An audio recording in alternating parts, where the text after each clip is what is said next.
welcome to the evening news. I'm Olubumi Ajiboye Agbola.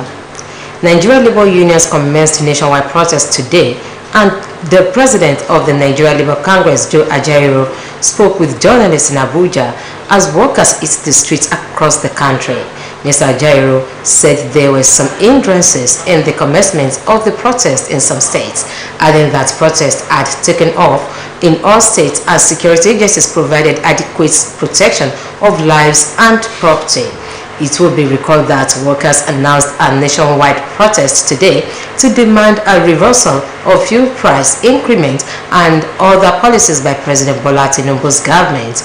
Meanwhile, in their hundreds, the protesters convened at the Unity Fountain from where they marched to the NAS complex early this morning. The protesters poured down to the first gate of the National Assembly complex in Abuja and forced their way into the premises. The president of the Nigeria Labour Congress and the Trade Union Congress are leading the anti-poor and subsidy removal protest to press home their demands on workers' welfare and effects of removal of fuel subsidy. In the same development, the House of Representatives says the protest by the Nigeria Labour Congress has the capacity to shut down the nation's economy and not in the interest of the masses. Spokesperson of the House, Akin Rotimi, made this known in a statement. He added that rather than the action by the Congress, the NLC should join the House to continuously engage the government to achieve expedited implementation of measures aimed at providing succor to Nigerians. He expressed concern that the Congress insisted on proceeding on the planned peaceful protest despite appeals by the federal government and the interest groups to shelve the industrial action.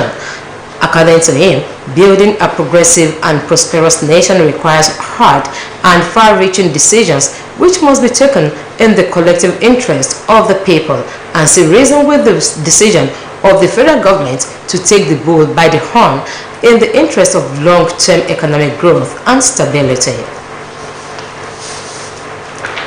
Our Federal High Court in Lagos has granted the suspended governor of the Central Bank of Nigeria, Godwin Emefiele, leave to serve the Director General of the Department of State Services, Yusuf Magaji Bichi, the order of court admitting him to bail and directing his remand in the custody of the Nigeria Correctional Service. Justice Nicholas Owebu granted the order following an express application moved by Emefiele's counsel, Ogunaya Shenoga. The application is supported by a 15-paragraph affidavit deposed by Adeogun Samuel. The court had last month granted Emefiele 20 million naira bail after he was arraigned on charges of illegal possession of firearms and ammunition. The suspended CBN governor is standing trial on a 2-count charge bordering on possession of 123 rounds of live ammunition and possession of a single-barrel shotgun without license. Emefiele pleaded not guilty to the charge, and after the court's proceedings, the DSS, however, rearrested him. President Bola Tinubu has said that Nigeria and Benin Republic will collaborate to explore their cultures, history, and demographics for the benefit of the citizens. This is contained in a statement by the Special Advisor to the President on Special Duties, Communications, and Strategy, Mr. Dele Alake. The President was speaking as a special guest at the 63rd Independence Anniversary of Republic of Benin with an invite by President Patrice Talon. He noted that the proximity of the two countries and similarity in economy and outlook on development made it compulsory to collectively pursue the same goal of growth. The President further noted that the vision of political and economic stability of Nigeria and Benin could only be realized by working together, saying that the partnership would be strengthened and upscaled at various levels. Human rights lawyer Femi Falana has urged the authority of heads of states and government of the Economic Community of West African States to impose more stringent sanctions on Niger Republic and adopt measures to make them work, particularly given the intransigence of the coup plotters. According to a statement by Tayo Shoyemi of Falano and Falano Chambers, the human rights lawyer gave the advice in his paper titled Unconstitutional Change of Government, the Role of Bar Association, delivered at a two-day conference of the West African Bar Association in Accra, Ghana. This comes 2 days after ECOWAS declared the country's airspace a no-fly zone and gave the military junta in Niger 1 week to cede power, with a warning that the use of force was not ruled out. The 15-member ECOWAS demanded immediate release and reinstatement of Niger's elected President Mohamed Bazoum, who had been held by the military. But Falano, while reacting to the steps taken by the West African bloc, said, apart from suspending Niger from ECOWAS, the leaders of the sub-regional body should refrain from attending international conferences with coup plotters, as was recently witnessed during the recently concluded Russia-African Summit held in St. Petersburg.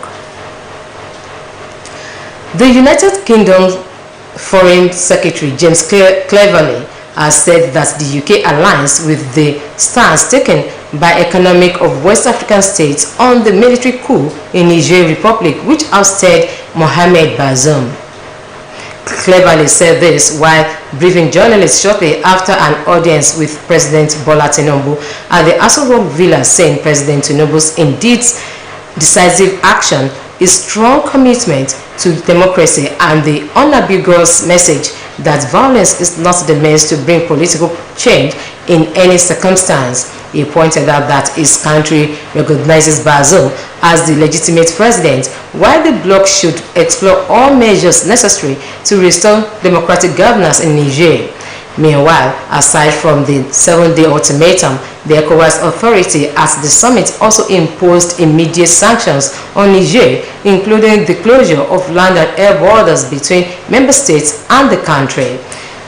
They also established a no-fly zone on all commercial flights to and from Niger and suspended all commercial and financial transactions between ECOWAS members and the country.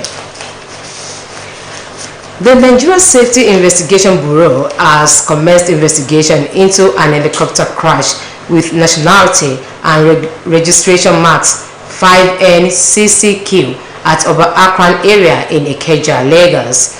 The Director, Public Affairs and Consumer Protection, Tunji Oketumbi, said the agency had commenced investigation into the incident, which involved 2 persons, the pilot and a passenger.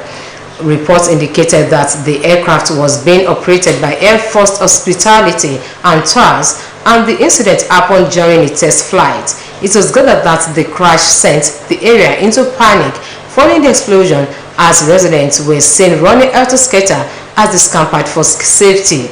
Reports revealed that the aircraft crashed on the road and immediately bursted into flames. Meanwhile, the Lagos State Governor, Mr. Babajide Sanwo-Olu, visited the scene of the accident.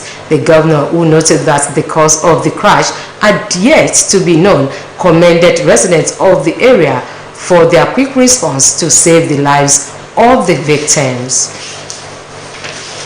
And moving on to sports, the chairman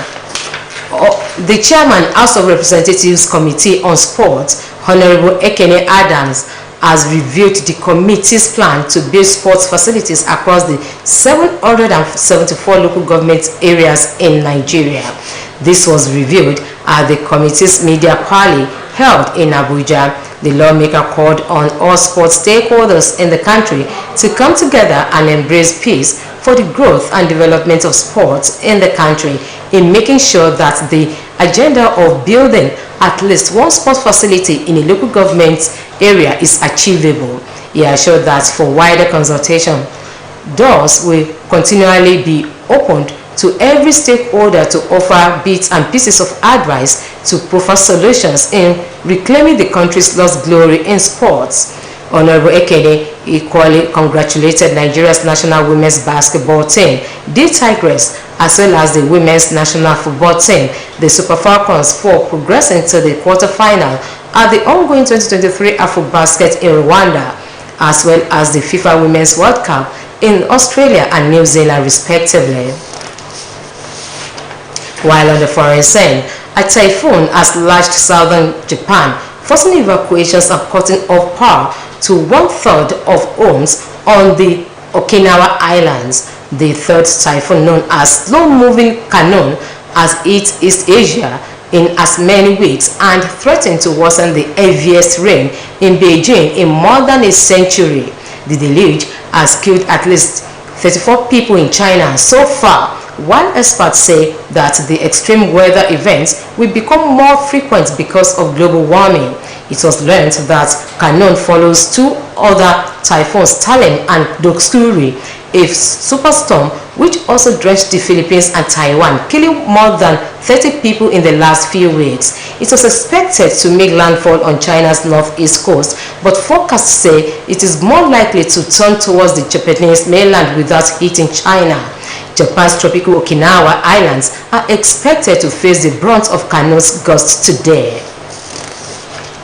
And that ends the evening news on OSBC TV. Join us at 7 for the major reports. Good evening.